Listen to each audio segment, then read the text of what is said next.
የኛን ዓላማ ደምስሶ ሊያሸንፈን አይገባም። ተኩሶ መምታት አይችልም፣ መናበብ አይችልም። ሲርመሰመስ ነው የምታዩት። በአራት አቅጣጫ አይደለም በ44 አቅጣጫ ይምጡ። በአፍንጫቸው ማቆም እንችላለን፣ ትቢታቸውን ማስተንፈስ እንችላለን። አማራ ያለው አንድ አማራጭ ብቻ ነው። ይህ ህዝብ ጥቁሩም ነጩም የሚጠላው ህዝብ ካዳንም ያተርፈን ክርስቶስና ክንዳችን ብቻ።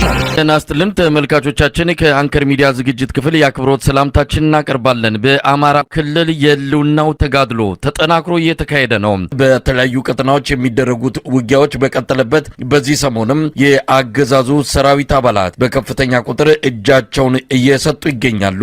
በጥምር ጦር ውስጥ ያሉት የአድማ በታኝ የሚሊሻና መደበኛው የመከላከያ ሰራዊት አባላት መሳሪያቸውን እያያዙ በቡድን እየሆኑ ወደ አቅራቢያቸው የፋኖ ቀጠና በመግባት እጃቸውን በመስጠት ላይ መሆናቸውን ያገኘናቸው መረጃዎች ያመለክታሉ።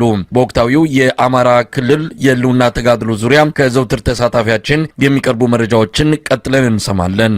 በማዕከላዊ ጎንደር በጎንደር በዋናነት በአዲስ ዘመን አቅራቢያ በሚገኙ ሚካኤል ደብር ተብላ በምትጠቀስ ቀበሌ ቀበሌ እንግዲህ ለሶስት ተከታታይ ዓመታት የፋኖ ኃይሎች ይዞታቸውን ሳያስደፍሩ የመጣውን ኃይል በተደጋጋሚ ጊዜ እየመከቱ እየመለሱ ያችን ቦታ ወደ በለሳ ወደ አርባያ እንዲሁም ወደ ሰቆጣ አካባቢ ወደ ላሊበላና ወደ ጋሸና አካባቢ የመውጫ ቁልፍ ስትራቴጂ ቦታ ነች። ሲያስፈልግም ደግሞ ወደ ደቡብ ጎንደርና ከባህር ዳር ወደ ጎንደር ከተማ በሚወስደው የአስፋልት መንገድን ለመቆጣጠርና ለመቁረጥ በጣም በቅርብ ርቀት የምትገኝ እጅግ በጣም ወታደራዊ ጠቀሜታዋ የጎላ ከተማ ነች። እቺ ሚካኤል ደብርን ለመቆጣጠር የፋኖ ጠንካራ ይዞታ ከዚህ የተወረወሩ በጣም በከፍተኛ ደረጃ ጉዳት እያደረሱብን ነው በማለት በአምስት አቅጣጫ በሌሊት ከበባ ለመፈጸም ከአዲስ ዘመን በዘርጣ አስታ በኩል አድርጎ ወደ ሚካኤል ደብር ተንቀሳቀሰ አንድ ኃይል አለ። ሁለተኛ እንዲሁም ከአዲስ ዘመን ጣራ ገዳም አድርጎ አርኖ ጋርኖን አቋርጦ ወደ ሚካኤል ደብር እንቅስቃሴ ያድርጓል። ሌላው ከጸዳ በአርኖ ጋርኖ አድርጎ ሶስተኛ ክፍለ ጦር ተንቀሳቅሶ ነበረ። በአራተኛ ደረጃ ከደጎማ እንዲሁ ወደ ሚካኤል ደብር ሄደ ክፍለ ጦር አለ። በአምስተኛ ከአርባያ በለሳ ወደ ሚካኤል ደብር ጉዞ የበላይ ዘለቀ እዝን ለመምታት ዳግማዊ ቴዎድሮስ አምስተኛ ኮር በመልሶ ማጥቃት ከፍተኛ ውጊያ ማድረግና ይህን ቦታ ላለማስደፈር ትንቅንቅ እያደረገ እንደሚገኝና እስከ አሁን ሰዓት የደረሰኝ መረጃ በተለይ በሶስት አቅጣጫ የመጣው ከአዲስ ዘመን አድርጎ በአስታ በኩል የሄደው ኃይል እንደተጎዳና ሌላ ተጨማሪ ኃይል ሊመጣለት ባለመቻሉ ለማጥቃት የሄደው ኃይል በአስታ በኩል የተከበበውን ኃይል ከምት ለማዳን ራሱን ወደ መከላከል እንዳወረደ ነው መረጃዎች እያመላከቱ የሚገኙት።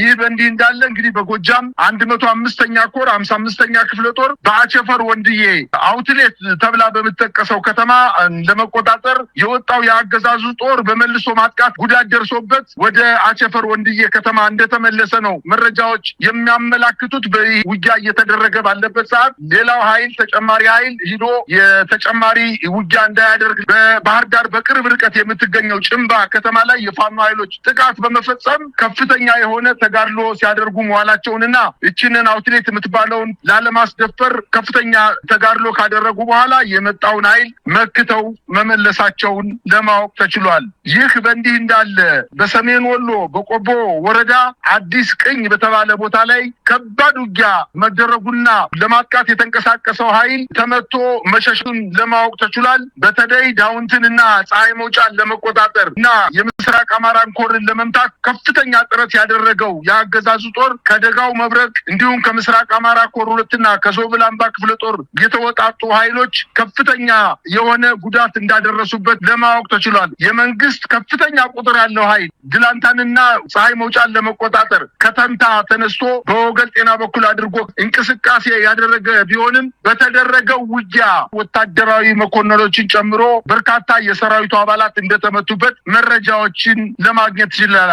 ከጋሸና እንዲሁም ከኮን ወደ ዳውንትና ወገል ጤና ተንቀሳቅሶ ለማገዝ የሄደው ኃይል ከተሞችን መቆጣጠር ሳይችል ቀርቶ ተመቶ ወደ ጋሸና ከተማ አፈግፍጎ እንደተመለሰ መረጃዎች ያመላክታሉ። ተጨማሪ ኃይል ከጋሸናና ከኮን የሄደው ኃይል የተመታውና ጉዳት የደረሰበት ኃይል ሌላ መከላከል ይችልለት ኃይል ባለመኖሩ በጋሸና ኮንክሪት ምሽግ ውስጥ ራሱን ቀብሮ ወደ መከላከል መግባቱን ነው መረጃዎች እያመላከቱ የሚገኙት።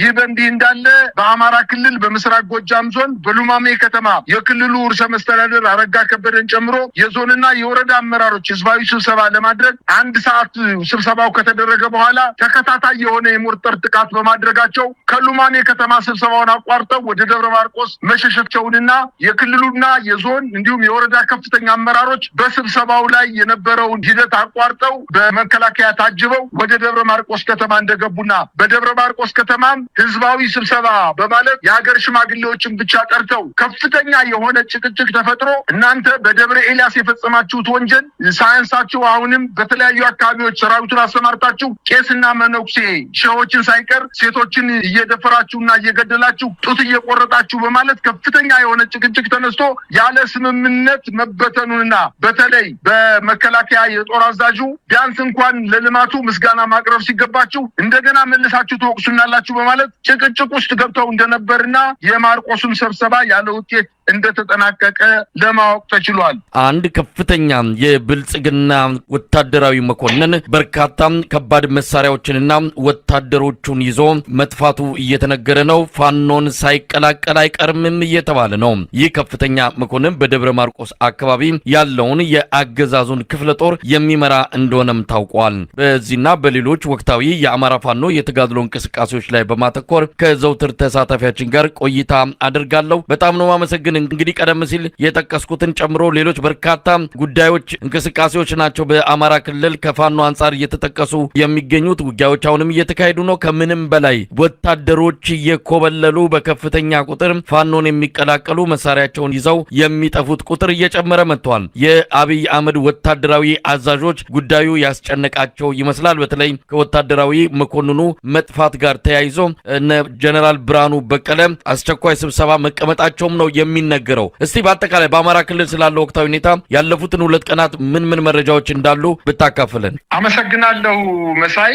ከሰሞኑ በሰከላ አካባቢ የተፈጸመውን አጠቃላይ የውጊያ ተጋድሎ በተመለከተ ነው የምጀምረው። እንግዲህ ከሰሞኑ ቢቢሲ ባወጣው የሴቶች ጥቃትን አስመልክቶ አገዛዙ የተወነጀለበት ቢሆንም አሁንም ደግሞ የአገዛዙ ጦር በምዕራብ ጎጃም ዞን በሰከላ ወረዳ አጉት በተባለ ከተማ ላይ በተደረገው ከባድ ውጊያ ከ20 በላይ የመከላከያ ሰራዊት ተመቶበት ከዛች ከተማ ተመልሶ እንዳይሄድ ተደርጎ ተበትኖ ተመልሷል። በርካታ ቁስለኞች ናቸው የፋኖ ኃይሎች በእጃቸው ያስገቡት። በርካታ ምርኮኞችን በቁጥጥር ስር አድርገዋል። ነገር ግን የመከላከያ ሰራዊቱ ከ20 በላይ ጦር በመመታቱ ምክንያት ተበሳጭቶ ከስፍራው ሰላማዊ የሆኑ ነዋሪዎችን በእርሻ ላይ የነበሩ ነዋሪዎችን ከፍተኛ ሽንፈት ስለደረሰበት ብቻ በከተማዋ ንጹሃን ላይ የጅምላ ጭፍጨፋ ማድረጉ ይታወቃል። በአካባቢ ከፍተኛ ቁጣን ቀስቅሷል። እንግዲህ በ7 አርሶ አደሮች ላይ በውጊያው ምንም ተሳትፎ የሌላቸው የገበሬዎች ላይ በፈጸመው ከፍተኛ እና ዘግናኝ ጭፍጨፋ ምላሳቸውን ቆርጦ እጃቸውን ቆርጦ ብልታቸውን ቆርጦ ራቁታቸውን ሜዳ ላይ ትቷቸው በመሄዱ በአካባቢው ከፍተኛ ድንጋጤ ውስጥ የገባው የአገዛዙ ጦር አሁን ደግሞ የተለያዩ መንገዶችን እየተከተለ ሰራዊቱን ወይም የፋኖ ኃይሎችን ከአካባቢው ነዋሪዎች ጋር ለመነጠል የተለያዩ ስልቶችን በመጠቀም ላይ ይገኛል። በእርግጥ ይሄ ነገር የተሳካለት አይመስለኝም። ነገር ግን በሰከላ አካባቢ የነበረውን አጠቃላይ መንግስት የፈጸመውን ከባድ ወንጀል የህብረተሰቡ በከፍተኛ ደረጃ ተቃውሞ በማሰማት ላይ የሚገኝ መሆኑና አሁን ደግሞ በሰራዊቱ ላይ ከፍተኛ የሆነ የመግዳት ባህሪ እየታየ መምጣቱን ነው የተመለከትነው። ይሄን ተከትሎ እንግዲህ የፋኖ ኃይሎች የማረኳቸውን የአገዛዙን ጦር በዓለም አቀፍ የጦር ሕግ በሚያዛቸው የአገዛዙ ጦር ደግሞ በሚፈጽማቸው በሚማረካቸውና በዛ አካባቢ ውጊያ ሲደረግ ዘግናኝ ወንጀሎችን በመፈጸሙ ምክንያት ሰራዊቱ በከፍተኛ ደረጃ እየከዳ እንደሚገኝና አሁን በአማራ ክልል ሰራዊቱ